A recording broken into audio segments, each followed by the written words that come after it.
आज हम करेंगे पाठ बिस्कोहर की माटी। इस पाठ को हम बहुत इंटरेस्टिंग वे में बहुत मजेदार तरीके से समझने वाले हैं। और सिर्फ इतना ही नहीं, इस चैप्टर को एनिमेशन के साथ बहुत अच्छे से समझेंगे, लेकिन साथ ही साथ इसके एमसीक्यू टाइप क्वेश्चन, इसी के इंपॉर्टेंट क्वेश्चन और इसी के एक्सरसाइज क्वेश्चन भी हम इसी वीडियो में बात करेंगे। तो आज हमारे साथ अंत तक बने रहिएगा। तो आइए शुरू करते हैं। नमस्ते, मेरा नाम आशीष है। देखो बच्चों, इस पाठ को लिखा है विश्वनाथ त्रिपाठी जी ने। लेखक इस पूरे पाठ में क्या बता रहा है, एक बार जल्दी से कुछ लाइनों में सुन लो, फिर हम इसके बारे में और ज्यादा डिटेल में बात करेंगे। देखो, लेखक ने इस पूरे पाठ में अपने बारे में बताया है। अपने बारे में बताते हुए पूरा बचपन दिखाया है कि मैंने अपना बचपन किस तरह से बिताया है और कहां बिताया है। अपने गांव के बारे में बताते हुए, अपनी संस्कृति के बारे में बताते हुए ये पूरा पाठ लिखा है। देखो बच्चों, इस पूरे पाठ में विश्वनाथ यानी लेखक का नाम बिस्नाथ के नाम से जाना जाएगा। मतलब विश्वनाथ नहीं लिखा हुआ, बिस्नाथ लिखा हुआ है, जबकि एक्चुअल नेम उनका विश्वनाथ था। तो अब बात करते हैं, ये आपको कंफ्यूजन ना हो इसीलिए बताया कि जहां जहां बिस्नाथ आए तो समझ जाना विश्वनाथ ही है, यानी लेखक ही है। लेखक सबसे पहले अपने गांव के फूलों के बारे में जिक्र करता है और अलग अलग फूलों की कुछ विशेषताएं बताता है। क्या कहता है, जैसे कमल के बारे में कि कमल के फूल हमारे यहां एक तालाब था, वहां पर खूब सारे उगा करते थे और कमल के पत्ते पर ही भोजन परोसा जाता था। और ये हिंदुओं की खास विशेषता थी कि वो कमल के पत्ते पर भोजन करते थे। और इतना ही नहीं, अकाल पड़ने पर कमल की जो डंडी होती है ना, उसकी सब्जी बनाकर वो खाते थे। और कमल से ज्यादा कोइयां उगती थी। कोइयां को कुमुद भी कहते हैं, आपने देखा होगा, जैसा आप देख भी रहे हैं। कुमुद दरअसल उनके गांव में इन फूलों की भरमार थी। लेखक को ऐसा लगता था कि ये कुमुद, ये कोइयां सिर्फ हमारे गांव में ही होती हैं, मतलब यहीं उगती हैं और कहीं नहीं। लेकिन एक बार ऐसा हुआ, लेखक वैष्णो देवी के लिए यानी दर्शन के लिए वहां चला गया।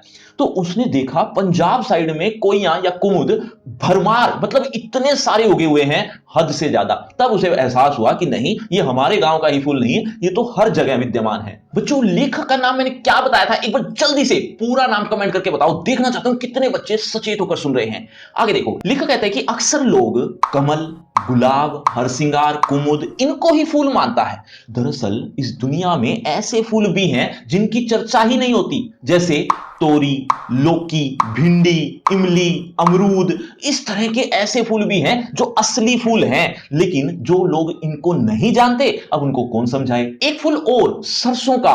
चारों तरफ सरसों के फूल, यानी कह सकते हो खेतों का असली सौंदर्य। असली सौंदर्य होता है जब चारों तरफ खेत में सरसों के फूल पीले पीले रंग के उगे हुए हैं, कितना सुंदर नजारा होता है। इसके अलावा गेहूं, धान, जौ, इनके भी फूल होते हैं। लेखक अपने बचपन की यादें ताजा करते हुए अपने गांव की स्थिति बताता है कि मां बच्चे का जो संबंध होता था ना, वो कितना पवित्र होता था। मां अपने बच्चे को आंचल में छिपाकर दूध पिला रही है। बच्चा सिर्फ दूध पीना ही नहीं, बल्कि मां बच्चे के संबंध को कैसे जिया जाता है, किस तरह से भोगा जाता है, वो सारी चीजें सीख लेता था। बच्चा सुबकता है, रोता है, यहां तक कि अपनी मां को भी मारता है, लेकिन बच्चा हमेशा अपनी मां से चिपटा रहता है।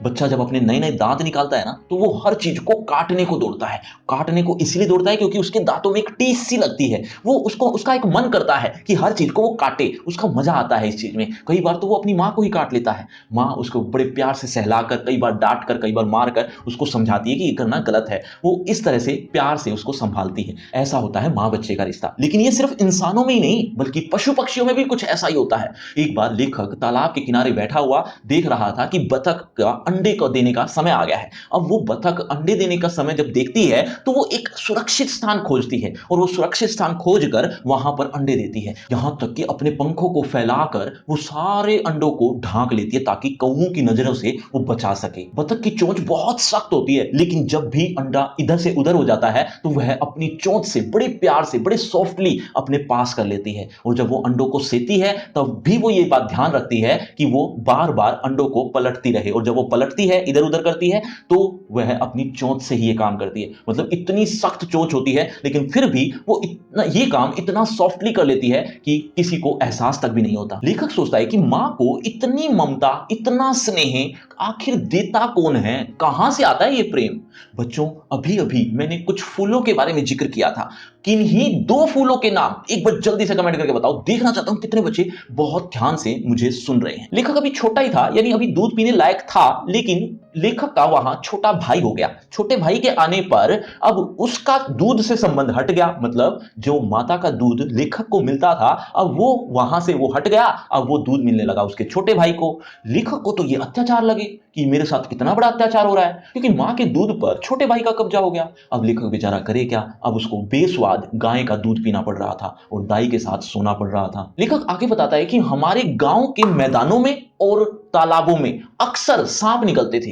हालांकि सांपों से हमें बहुत डर लगता था, लेकिन देखने का मन भी करता था, तो हम अक्सर सांपों को देखने के लिए जाया करते थे। लेखक अलग अलग सांपों के बारे में बताते हुए कहता है कि एक गहुवन सांप होता है, बहुत विषैला, बहुत ही खतरनाक, और उतना ही खतरनाक एक घोर कड़ाइच भी होता है जो बहुत खतरनाक होता है, उसके काटने पर आदमी घोड़े की तरह हिनहिना कर मर जाए। एक होता है भटिया, जिसके दो मुंह होते हैं, जिसको भटिया कहते हैं। और इसके अलावा बिच्छू भी निकलते थे। बिच्छू से भी बहुत डर लगता था, क्योंकि इसके काटने पर भी वैसा ही कुछ होता था। हाँ, बस इतना जरूर था कि बिच्छू के काटने से आदमी मरता नहीं था, लेकिन दर्द इससे भी भयानक होता था। बच्चों, लेखक के भाई होने के बाद लेखक को कहां किसके साथ सोना पड़ रहा था, एक बार जल्दी से कमेंट करके बताओ। देखना चाहता हूं कितने बच्चे अभी तक भी मेरी बातें ध्यान से सुन रहे हैं।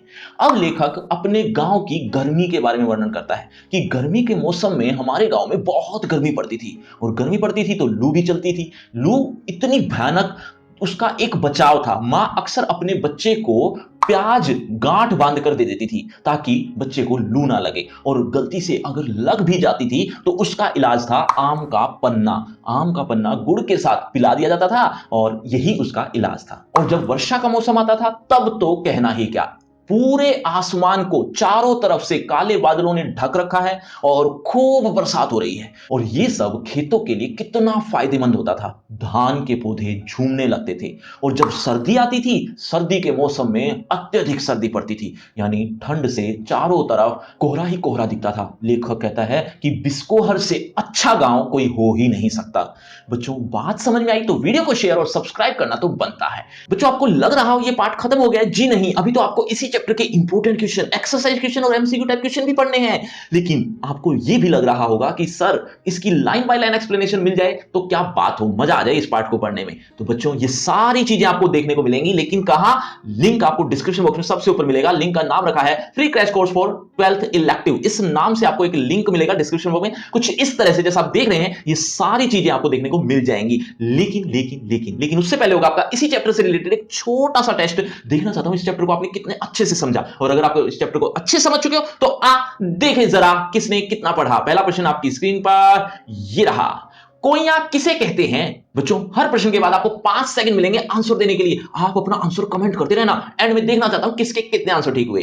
कोइयां किसे कहते हैं? आपके ऑप्शन आपकी स्क्रीन पर। ए कमल, बी मखाना, सी जलकुंभी, डी कुमुद। 5 4 3 2 1 0 सही उत्तर है ऑप्शन डी कुमुद। चलिए बच्चों, अगले प्रश्न की तरफ। अगला प्रश्न, किस सांप के 2 मुंह होते हैं? आपके ऑप्शन।